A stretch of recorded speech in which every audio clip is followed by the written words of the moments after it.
ఏరా ఏ క్లాస్ నువ్వు? 9th. 9th మీ నాయన బండి ఇచ్చినాడా? లేదు సార్, ఇక్కడ ఇరిగింటే బరువు ఎత్తకూడదని బ్యాగ్ ఎత్తకూడదని దీంట్లో పోతాం. ఎట్లా ఇరిగింది అది? సార్ బండి దీంట్లో పడినా సార్. దీంట్లో పడినదే కదా, మళ్ళీ ఇదే ఇచ్చినాడా? ఇట్రా ఇట్రా, యాడ్ గురుకుతున్నారు.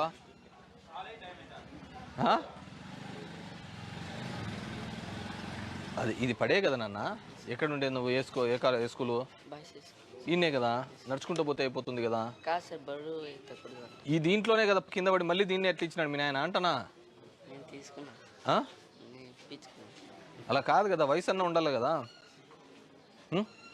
దీంట్లోనే కింద పడి మళ్ళీ దీంట్లోనే పోతే అర్థమైంది. సైడ్ పెట్టు, బండి సైడ్ పెట్టు, ఆడ పెట్టిపో చెప్తా. బ్యాగ్ తీసుకో, స్కూల్కి నడుచుకుంటా పో. మీ లాక్ చేసుకోమో. ఎవరికి తెలుసు ఇలా ఆయన ఏం పేరు? మీ నాయన పేరు అవతల దిక్కేసుకో బ్యాగ్. ఎవరు వాడు?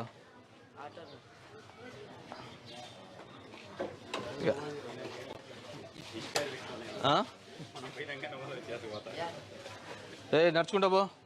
ఇదిగో ఇట్లదా కీ సిటీ, కీ సిటీ ఇవ్వు, కీసి ఇవ్వు, ఇవ్వురా. మీ నాయన వచ్చి ఎస్ఐ దగ్గర పోయి తీసుకోమో మనం, సరేనా? మీ నాయన్ని వచ్చి ఎస్ఐ దగ్గర తీసుకోపో. నువ్వు ఉండేది అవసరం లేదురా. దో మీ నాయన్ని దో పిలిచాబో ఎస్ఐ దగ్గరికి, మీ నాయన దగ్గరికన్నా పిలిచాబో చెప్తా. బాగున్నారక్క? ఏమో బాగున్నారా?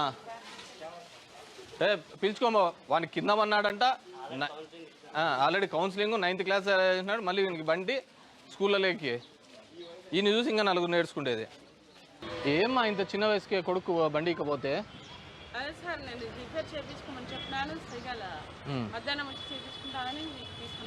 ఏమన్నా నా చెప్పు. వానికి అట్లా కాదు మా, నాదేం కాదు.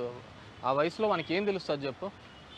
ఈ మెయిన్ రోడ్లే వదులుతున్నావు. ఏదైనా చిన్న లారీనో గీరీనో వస్తే ఏం చెప్పు? అవునా కాదా? వాని కంట్రోల్ ఉండదు కదా. ఇంకోసారి కింద పన్నాడా దాంట్లో? మళ్ళీ అదే దాంట్లో కింద పడి మళ్ళీ అదే బండి ఎట్లా ఇచ్చి పంపిస్తావమ్మా? వాని చూసి మిగతా పిల్లలు నేర్చుకోరా? ఇచ్చి పంపికి ఇవ్వద్దండి మా ఇంకోసారి.